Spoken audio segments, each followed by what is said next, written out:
Haleluya, perkenalkan nama saya Trivena Aprilia Langga.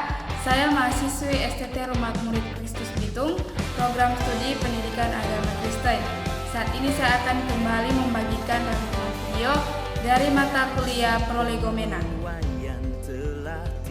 Masuk dalam materi yaitu ruang lingkup berteologi. Nah, dengan memahami tema ini, kita akan memahami apa yang menjadi objek materi, apa yang menjadi konten pembahasan yang akan dibahas, sekaligus batasan-batasan dari konten tersebut.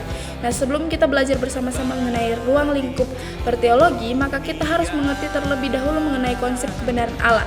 Sekali lagi, kita harus paham bahwa teologi adalah ajaran yang dibangun atas dasar Alkitab.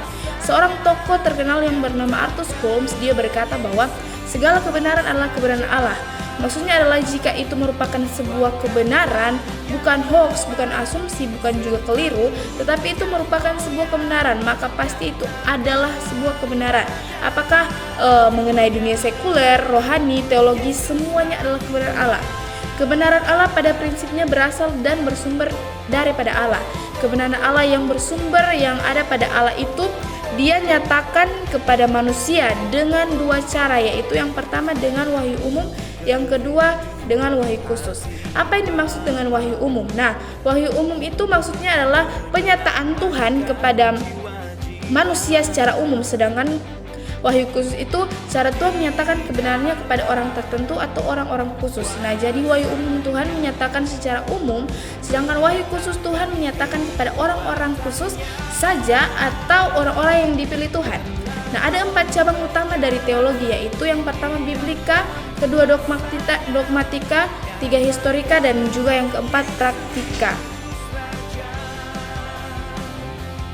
Apa yang dimaksudkan dengan teologi biblika? Nah, teologi biblika adalah penelaan. Tujuan penelaan yaitu menggali, mendapatkan informasi yang utuh, lengkap, atau konferensif, kejelasan informasi, kemetaan informasi, dan kelengkapan informasi. Yang kedua, teologi dogmatika adalah teologi yang berurusan penataan doktrin dalam Alkitab menurut suatu tatanan yang logis dengan tujuan untuk menemukan, merumuskan, mempertahankan dasar pengajaran iman Kristen dan tindakan yang sesuai dengan Alkitab. Teologi dogmatika berfokus pada penataan doktrin. Mengapa disebut penataan doktrin? Karena Alkitab tidak disusun secara tematik.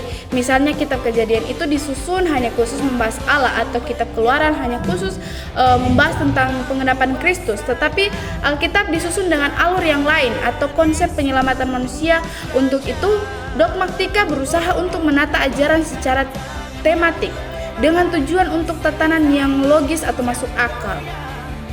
Nah, dogmatika bisa muncul dalam 3 bagian utama, yaitu yang pertama etika, misalnya etika pelayanan, sosial, dan etika bisnis, dan lain sebagainya. Kemudian apologetika atau pertanggungjawaban doktrin ke eksternal. Nah, kemudian cabang ketiga yaitu historika. Teologi ini berurusan dengan sejarah umat Allah atau sejarah Alkitab dan perkembangan iman Kristen. Nah, cabang yang keempat atau yang terakhir adalah teologi praktika atau teologi pelayanan. Teologi ini berurusan dengan penerapan teologi dalam kehidupan praktik. Praktika bisa dalam gereja, dalam jemaat, atau dalam menjalani kehidupan sebagai hamba-hamba Tuhan atau orang-orang Kristen dengan tujuan untuk pembangunan, pengudusan, pembinaan, dan pendidikan dan pelayanan manusia pada umumnya.